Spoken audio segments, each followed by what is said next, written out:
Hi, we're going to have a look at batteries now. Batteries have always been important, but they're becoming more important.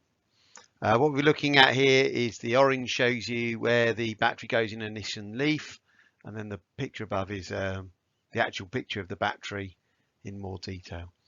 We're not specifically looking at these sorts of batteries, but between our phones and our electronic devices and the need to reduce carbon emissions and improve air quality in cities, everything's moving towards battery technology. And we're just going to go through kind of the basics of some of the behaviors of a battery. Hi, what we're going to do now is have a look at a battery working in the real world. You can see on the screen I've accessed a little menu and I've given the battery some resistance. In reality, all batteries have some resistance, and that changes their real world behavior. So keep an eye on the voltmeter. It says 9 volts, and see what happens when I close the switch. Okay, so the voltage has dropped and we've lost volts. So where's the lost volts gone? We've lost 0.82 volts. The 0.82 volts are lost driving the electricity through the actual battery. I'll go through more about this obviously in a moment. If I close this switch, the current goes up again and we get even more lost volts. So we're losing voltage because of the internal resistance, and I'll swap to pen and paper to try and explain that. So we continue our look at internal resistance.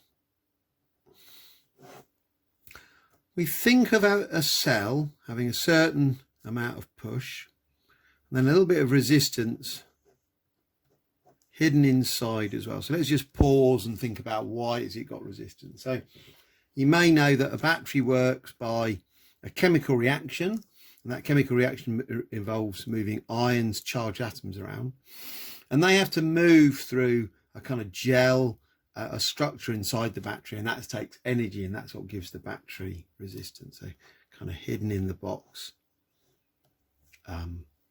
is some resistance. We're also at the same time going to tackle a problem with the word voltage and try and move on from that. The word voltage refers to the amount of energy per unit charge, but if we think about the voltage of the battery, this might be a 3-volt battery, might be 3 volts here. This 3 volts refers to the number of joules given to each coulomb, and this 3 volts refers to the amount of energy transferred out of the circuit by each coulomb. So we can make a separation here, and we're going to call this voltage up here the electromotive force, or EMF. Okay, and that's the amount of energy supplied to each coulomb of charge. Down here we're going to have the potential difference. That's the amount of energy transferred out of the circuit by each coulomb of charge. So potential difference is things like bulbs, resistors, motors. EMFs are things like generators and batteries. So we're going to have a go writing some equations for what's going on in this circuit. If we start just from Ohm's law, V is equal to IR, we can apply that to this circuit. Perhaps you have a little look at what I've done and why I've done it. So the lowercase r here, that's the internal resistance of the cell or the battery. That's the internal resistance we can't get rid of. It has to be there. And we can't get a voltmeter across it because it's bound inside the battery. It's not a separate thing. Here we've got the external resistance, just like we've always had. I've put the voltmeter in this slightly ambiguous position. It is the voltage across the battery, and you'll sometimes see the phrase terminal PD. That means the voltage across the battery,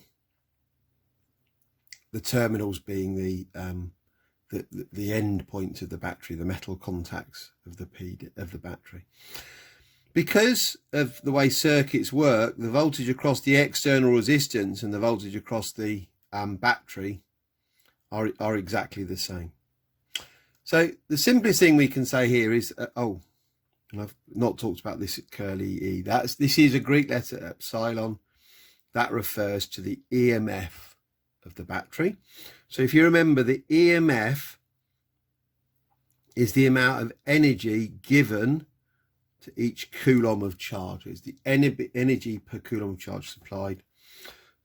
What we've previously been recording voltage is now the PD. So the voltage is equal to the work or the energy transferred out of each coulomb of charge. So it's the energy per unit charge. Right, so just applying this to the circuit, the EMF, the total voltage of the circuit, is equal to I, R plus R, because that's the total resistance of the circuit. That equation is on the data sheet. I don't find it particularly useful, but it's there and it does solve some problems. Better to multiply it out.